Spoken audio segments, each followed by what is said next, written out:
Surplus funds recovery is undoubtedly one of the most lucrative businesses with low competition. However, most people never start their own surplus funds recovery business because they think they are not trained enough. But here's the good part. You don't need years of experience or qualifications to start it on your own. Having that said, there are some SOPs you must comply with to ensure everything runs smoothly. In this video, I will tell you exactly what you should know before starting a surplus funds business. But before we move on, make sure you have seen my complete step-by-step guide on how to start a surplus funds business in 2026, so you get the full context.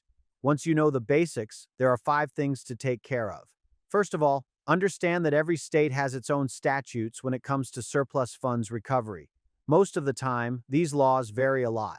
So, choose a state you want to work in and study the statutes regarding surplus funds recovery in detail.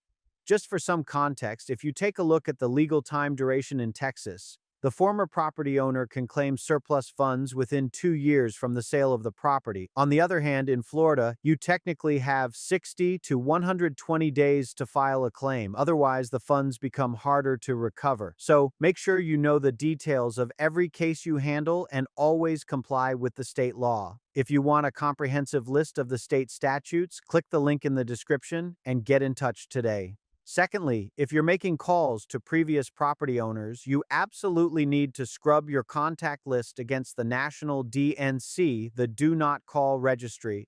This is a list of individuals who do not want to be contacted by solicitors. They usually work with their own expert legal advisors, and calling them might get you into a potential lawsuit. Even if you are contacting people to help them, you must never call people who have registered on the DNC list. To ensure this never happens, scrub your list through a DNC compliance service. Moreover, avoid using auto dialers or voicemail drops and stick to good old manual dialing when you are just starting out. Trust me, paying a small fee to scrub your list is nothing compared to dealing with a lawsuit.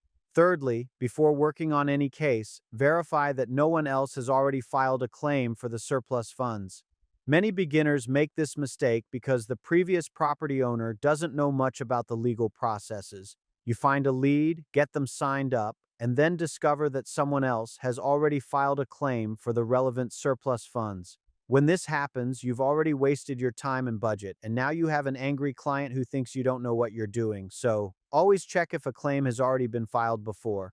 Some counties have online portals where you can search by case number or property address, or you can always make a phone call to the county office and verify. Additionally, understand that every state has its own rules about third-party surplus funds recovery. In some states, non-attorneys are limited in what they can do, or they may need to work with a licensed attorney when filing claims. For example, in California, if you start drafting legal documents or advising clients on legal matters without a license, it can be treated as the practice of law. So, before you start working in any state, research that state's laws to see if third parties are allowed to assist property owners and under what conditions. Don't assume that because this business model works in one state, the same rules apply everywhere. Lastly, building a good relationship with county officials can help your business. Although you need to be careful about documentation and due process, always be professional, friendly, and keep everything organized. After all, you will be a frequent visitor once you start filing surplus funds claims now and then. Build relationships the right way through professionalism and make their jobs easier. Let your work ethic speak for itself and always keep everything above board. So there you have it, the 5 things nobody tells you about surplus funds recovery. These mistakes can cost you thousands and sometimes even drag you into legal battles, but you don't have to figure this out alone. I've been in this business since 2018 and I've put everything into my complete course. If you actually want to start your surplus funds business the right way, click the link in the description and join today. I'll teach you exactly what to do step by step so you can avoid these mistakes and start making real money.